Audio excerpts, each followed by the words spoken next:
Welcome back to another episode of Enterprise AI News. I'm your host, Troy Angrenon, and I'm here with my co-host, Ian Wilson. Hi there. So, Ian, I hear we're going to be talking about content, content generation and translation at scale through At AI. scale. Yes, the scale is always the word. Right. And, this is a perennial problem for any business, especially the enterprise. When you're looking to create content, and now we're all needing to create more and more content as we move to more of a content-generated world where, instead of just advertising our products, customers expect to come on to some site and be educated and shown a video or go through some description or discussion. And so creating that content, obviously it's a big deal if you've got a large landscape of products and services. And one of the interesting issues this item's talking about, Mutiny personalizes website creation and headlines using AI. So a startup, but I'm sure there's lots of other companies doing this. I'm not particularly talking about their raise or this particular company, but what they're doing is interesting.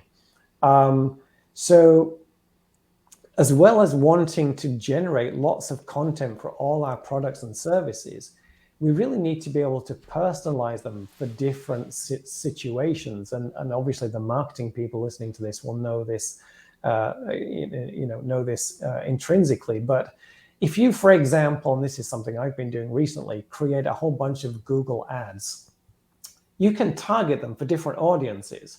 But Google then will check the webs. If you want those Google ads to point your audience to a certain website or piece of content, Google's going to check that and make sure it's relevant to the ad. And if it's not, it doesn't like it. It's not really going to boost that ad. So especially, of course, it's looking for spam. But even if you have a customized piece of advertising that leads to some generic content page or website, it won't rank that very highly. It's not going to really push that very well. What it likes is to take somebody from its advertising to a site that's really in line with that advertising. Makes sense. But if you create, which marketers do, tens or hundreds of different marketing campaigns, you just don't have the manpower or the capability to build personalized websites for each and every one of those campaigns. And what happens then when you decide to change them all? You need a massive content team to be able to manage that kind of scale, complexity, and combinatorial explosion. Well, here they're bringing AI into to actually personalize content pages based on the advertising. So it's going to look at the ads. 75% of retailers spent at least $5,000 on Facebook ads ended up losing money on those ads. Whatever the numbers are. This is why Facebook is such a great business. Yes. But in terms of free cash flow, I mean. Good for them, not for them. Good for them. Yes. But trying to get all of those things aligning your advertising with your content pages, maybe aligning your new marketing campaign and getting all the content pages and being able to imagine if you wanted to change that every week. It just becomes madness. It's too much work. And this is a great place for AI to step in and be able to just do things like, obviously a lot of companies would like to automatically generate all their content. I heard Google saying they don't actually like that. They don't think it's there yet. But, that's... I also don't think it's there yet. It's some way in the future. But this, taking the content and just personalizing it, tweaking it, making it more relevant, that's certainly doable. And the key here is you can do it at scale because it's being automated. So I think that's a really interesting use of AI, particularly for those of us in the market, well, not us, not me, but those in the marketing space, because it allows you to do things at scale. It allows you to align things, align your marketing, your advertising, which ultimately has to be better for a customer. Because if they click on an ad and they come to some generic page, they're going to think, well, I just wasted my time. What am I even here for? This doesn't look like what I clicked on. So good for everybody. So I like that. It'll be interesting to see, me, I'm sort of suspicious about all of these kinds of things. And I spent quite a bit of time working with Jarvis, I think most of these things are built on top of GPT-3, the big language generation system that came out of OpenAI. Most of them are built on that base. and I don't know if this one is, but I know that the Jarvis, the one I used for quite a bit, for about a month, and ran all sorts of tests with, it struggled.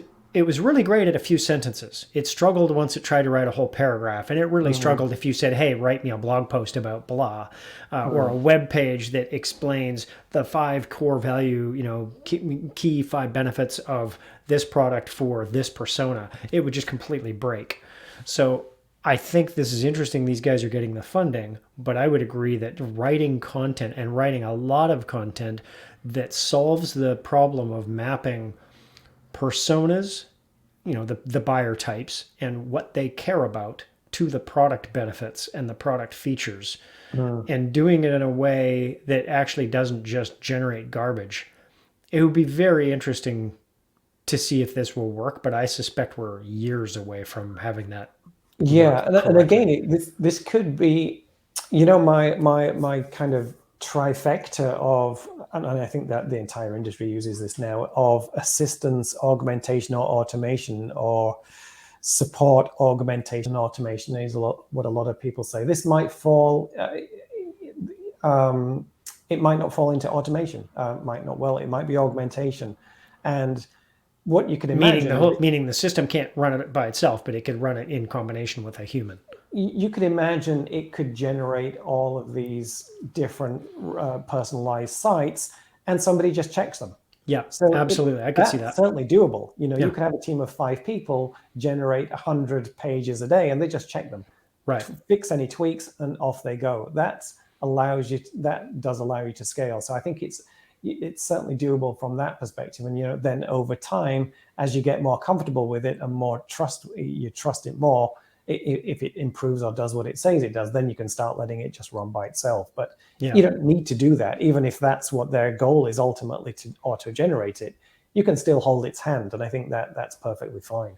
Yeah, I think the way the Jarvis team sort of messages using their tool is to say that consider it as a co-writer with you, and where you're the editor and it's a co-writer and you're both writers, and that essentially you're a team and you're teaming up to create the content and then refine the content, with you having final sort of editorial control. And I think that model works, and probably would work for something like this. It'll be interesting to see where these guys go with this product. Yeah, very interesting. And on a very similar theme, this is another one. Again, this is about the particular item here. Article is about a startup raising some money, but that's not really what I'm focused on. It's AI translation, which is a big theme. A lot of big players doing this, particularly Google, have some really great technology. You just mentioned GPT-3. That's going to help as we become much more sophisticated at understanding language from more of a meaning perspective than actually the words. But thank you. Come back. What's really interesting here, and this does connect to what we just talked about with content generation, is let's say we want to personalize all that content, and I'm your marketing director, and I come to your team in your office and say, "That's awesome! You can generate me 50 pages a day. Now I want that in 40 languages, please." I actually know a company that is doing something similar to that, but it's a huge workforce that they're doing it on with humans right now. I think for most enterprises, if you said that, they'd probably throw you out of the window. I think so, yeah. But this again is where AI can come in, Right. Because this is very much moving the state of the art. Translation's not easy, but we're becoming more and more. Every company wants to be a global company. They don't just want to focus on a single area. They don't just want to focus on English as a language, as the predominant one. Particularly if you're not in an English-speaking market, you want to go global, and you want to do that in more than just assuming everyone speaks English. You want to be able to reach out to local markets in those local languages, generate content, generate your interfaces, your payment pages, whatever it is you do in your business. You want to be multilingual, because if you can do that, then you can reach more customers. It's very simple. But why do most businesses not do that? Because they don't have people that can speak 40 different languages on their marketing team. It's just companies don't have that kind of scale unless you're enormous. And even then, it's not simple. You end up with 40 different teams at each different language, all building different versions of the content. So that's a bit of a mess. I think we're moving into a world where it will become more and more table stakes, that you can translate your interfaces, your digital interfaces, into many, many different languages, and be able to reach those local audiences, at least in terms of their language. Maybe you don't understand their local market nuances, but at least you can reach them in terms of the language, and not just fall back on, well, we can reach those people if they can speak English, Right. as being the default case. And this obviously is a real leading edge area of AI in natural language processing.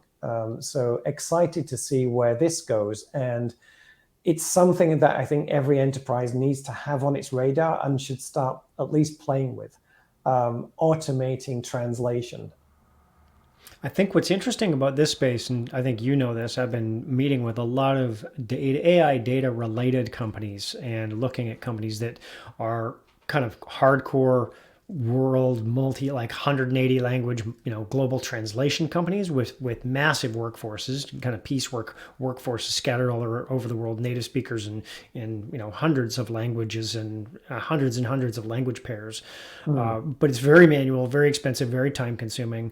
And then a lot of those folks, kind of traditional hardcore, let's say workforce oriented translation companies, are moving into and adopting a lot of these translation services. That's number one. Number two, I think a lot of folks don't recognize that in the last 10 years, the language translation models that used to be word for word, they would translate each word and then try to figure things out. They took this huge leap forward where they went into sort of sentence and almost paragraph level conversions, where it was much more, as you said, there's a lot more context. The system is able to map concepts and phrases, whole phrases and whole sentences over into from language pair to language pair, and they're far better than they were 10 years ago. They're cheaper, they're faster, they're actually more accurate. And so if you have that on the front end, and then the human native speakers of the languages on the back end just simply doing the audits, and you can even do machine learning in the middle of that to say how many of the things that we thought were probably good did we or probably needed some more edits, did we send to humans, and did they need edits? So you can have some active learning modules in there as well. So this whole space is just absolutely transforming. And I think a lot of the global language translation will shift here very, very quickly. Yeah, I mean, as you said, the space is maturing very rapidly, and so was doing language translation a long time ago, and at that point it was very naive. It was, Right. as you said, the expectation that it was word for word, and I was doing English to Japanese translation, and the language is completely different. Yeah. Word for word translation just produces complete nonsense, Right. because it just doesn't work. And what you realize is there's this intermediate step, which is meaning. So first of all, you've got to translate from one language to the meaning, and then take that meaning and regenerate that in a different language. You don't just translate the words. Right. And that was very much the state of the art for a long time. And it's turned out to be very naive. But I think we're moving, for the technical people in the audience, when we talk about using vectors, which is something you might hear a lot, but it's basically that intermediate translation to the meaning, and then retranslating that to the other language. So yeah, very exciting area. Something I think every enterprise needs to keep their finger on the pulse. Here we're talking about human in the loop, so it's not automated yet, which is the half of the cost for many of these things, but it's continuously the ball's moving down the pitch, as they say. Yeah, it's just transitioning so quickly. It's really quite cool to watch. I think that was it for today, right? We were just going to cover what was it? Language creation and translation. Content at scale. Yeah, so we'll pick up on a new story for tomorrow. And so that's it for today's session. If you enjoy these quick news updates, you know what to do. Please like, comment, and subscribe. Share on your favorite network, whether that's Twitter or LinkedIn. That helps a lot. And we'll see you on the next episode. And the metaphor is move the ball down the field, not move the ball down the pitch. Yeah, so remember, hashtag move the ball down the field. Yes. Bye. Bye.